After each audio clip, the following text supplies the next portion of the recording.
السلام عليكم ورحمة الله، إن شاء الله تكونوا بخير وعلى خير. يا ربي يلقاكم هذا الفيديو هذا في أحسن الأحوال يا مولانا يا كريم، ويدخل عليكم هذا الشهر هذا بصحة والسلامة إن شاء الله يا ربي. معكم جديد، فيديو جديد.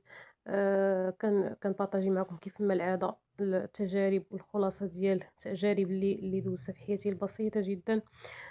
كنت هضرت لكم على في الفيديو السابق على التعلق وعلى الأثر ديالو في النفسية ديالنا. اليوم غادي نبارطاجي معكم واحد لاستيس، واحد الطريقة باش تخلصوا من التعلق هذا. وما كاين ما احسن منه، والحل الوحيد لفك التعلق بأي حاجة ولا أي شخص هي أننا نسامحو داك الشخص، نسامحو على الأذى ديالنا، نسامحو على أي حاجة يقدر أذانا بها بقصد أو بغير قصد.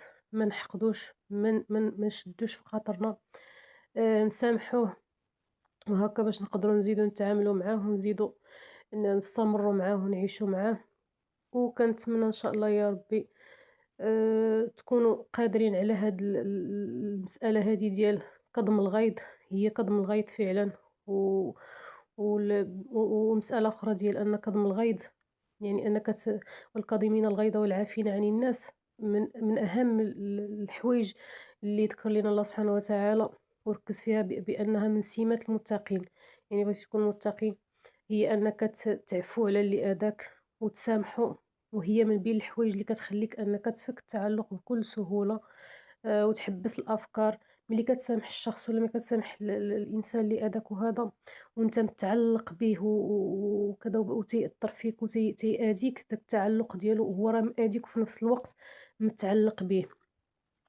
هداك التعلق راه تيأذيك هو وداك الأذى اللي دار ليك. يعني من الأحسن أنك آآ ت ت تفك داك التعلق بالتسامح، تسامحو، تسامحو، تفتح صفحة جديدة، وتحبس دوك الأفكار اللي كيخليوك تألم واللي تيخليوك تعطيه واحد الإنرجي من التفكير ديالك ومن الطاقة ديالك. وإن شاء الله يا ربي يكون هاد الفيديو هذا يلقاكم بصحة وسلامة إن شاء الله يا ربي.